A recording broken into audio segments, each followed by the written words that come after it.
ये सिर्फ इस चुनाव की हद तक नहीं है, बल्कि ये अलायंस आगे भी जाएगा। आप मालदा मुर्शिदाबाद जाइए, जो वर्ल्ड हेल्थ ऑर्गेनाइजेशन का जो पैरामीटर्स है, उससे बदतरीन अंडरग्राउंड पानी आर्सेनिक है। मुस्लिम माइनॉरिटी का कोई पॉलिटिकल लीडरशिप नहीं है। उनके सोशल, इकोनॉमिक डेवलपमेंट या ह्यूमन डेवलपमेंट इंडिकेटर्स जो है बहुत ख़राब हैं। हम हमारे भाई जनाब हुमायूं कबीर साहब के साथ अलायंस में लड़ रहे हैं और हमारी पूरी कोशिश होगी कि अलायंस कामयाब हो। नियरली 30% के करीब मुस्लिम पॉपुलेशन है।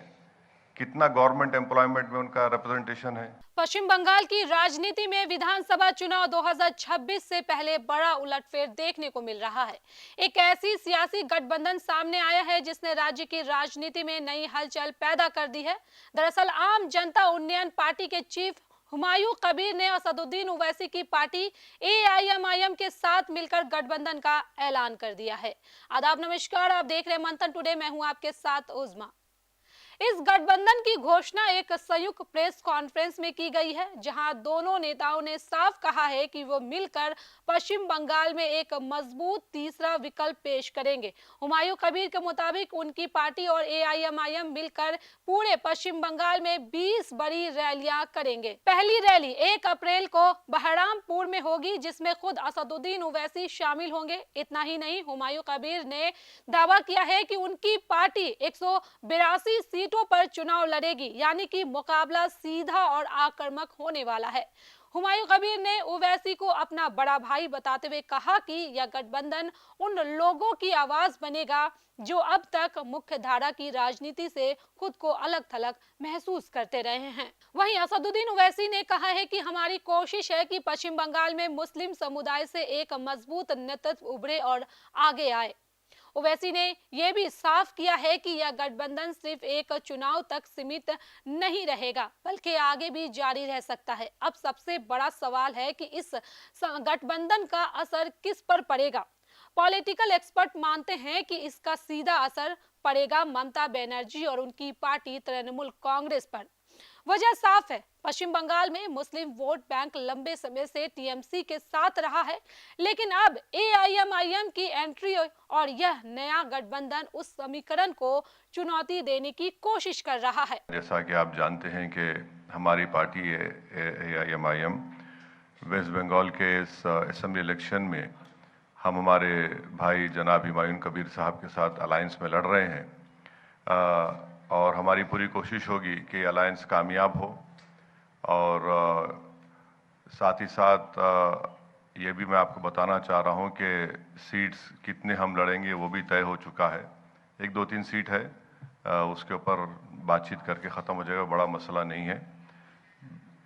पूरी कोशिश यही है कि इस चुनाव में इस प्रदेश में मुस्लिम माइनॉरिटी की एक पॉलिटिकल लीडरशिप उभरे और स्ट्रेंथन हो, क्योंकि मेरा मानना यह है कि जितना गवर्नमेंट का एम्पिरिकल डेटा है, चाहे वो वेस्ट बंगाल का क्यों ना हो, गवर्नमेंट ऑफ इंडिया का हो या एनएसएसओ का डेटा हो, वो ये बताता है कि उन प्रदेशों में जहां पर मुस्लिम माइनॉरिटी का कोई पॉलिटिकल लीडरशिप नहीं है, उनके सोशल, इकोनॉमिक डेवलपमेंट या ह्यूमन डेवलपमेंट इंडिकेटर्स जो है बहुत ख़राब हैं।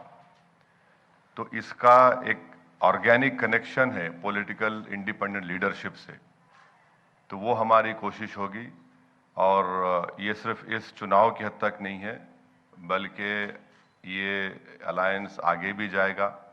हम आगे भी मिलकर काम करेंगे और इस मकसद के तहत एक ऑब्जेक्टिव लेकर हम जनता के दरमियान में जा रहे हैं और हमारे को यकीन है कि इंशाअल्लाह हम अपने इस पॉलिटिकल ऑब्जेक्टिव में कामयाबी हासिल करेंगे। ममता बनर्जी ने जो यहाँ पर कास्ट को निकाला ए से बी में और बी से ए में डाला, वो तो पूरे के पूरे मुस्लिम कास्ट थे। फिर यहाँ पर आप कितना नियरली 30% के करीब मुस्लिम पॉपुलेशन है। कितना गवर्नमेंट एम्प्लॉयमेंट में उनका रिप्रेजेंटेशन है? 7% है। कितने बच्चे स्कूल के बाहर हैं? कितने मुस्लिम बच्चे बच्चियां ग्रेजुएशन मुकम्मल नहीं कर पा रही हैं। आप मालदा मुर्शिदाबाद जाइए, जो वर्ल्ड हेल्थ ऑर्गेनाइजेशन का जो पैरामीटर्स है उससे बदतरीन अंडरग्राउंड पानी आर्सेनिक है। तो ये इश्यूज का डायरेक्ट कनेक्शन पॉलिटिकल लीडरशिप से है। और फिर इतने सालों से यहाँ की जनता ने टीएमसी को वोट दिया, आपने वोट लिया हमारा और नेता आप बन गए, लीडरशिप आपके हाथ में है, मगर आपने जमीन पर क्या किया? जमीन पर आपने क्या किया? ईद की नमाज के दिन आके दुआ करना। इससे क्या मेरा पेट भरता? क्या इससे क्या मेरे घर में चिराग जलता? क्या मुझे मेरे बच्चों को स्कूल मिलता?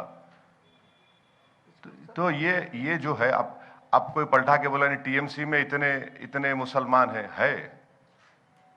ये बेनाम की लीडरशिप है, ये नाम की लीडरशिप होगी।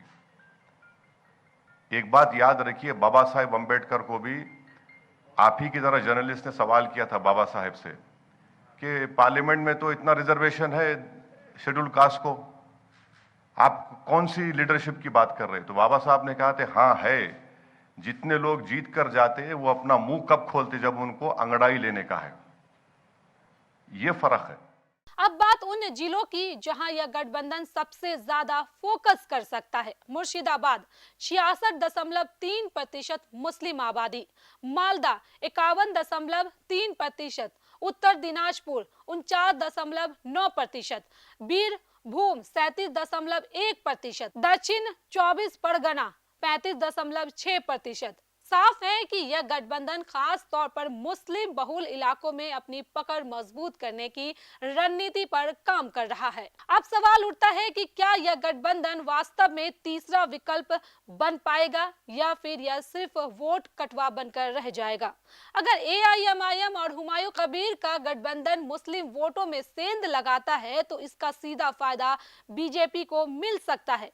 वहीं अगर यह गठबंधन मजबूत प्रदर्शन करता है तो बंगाल की राजनीति में त्रिकोणीय मुकाबला देखने को मिल सकता है। तो कुल मिलाकर पश्चिम बंगाल विधानसभा चुनाव 2026 अब और भी दिलचस्प हो गया है।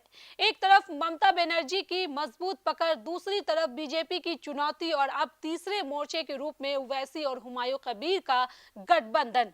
आने वाले दिनों में रैलियां, बयानबाजी और चुनावी रणनीतियां तय करेगी कि यह गठबंधन कितना असर डाल पाता है। तो चलिए फिलहाल इस खबर में बस इतना ही। देश दुनिया की ऐसी तमाम बड़ी खबरों के लिए बने रहे मंथन टुडे के साथ ही हमारे चैनल को लाइक करें, सब्सक्राइब करें, फॉलो करें। निष्पक्ष पत्रकारिता देखना है तो देखते रहे मंथन टुडे। बहुत बहुत शुक्रिया।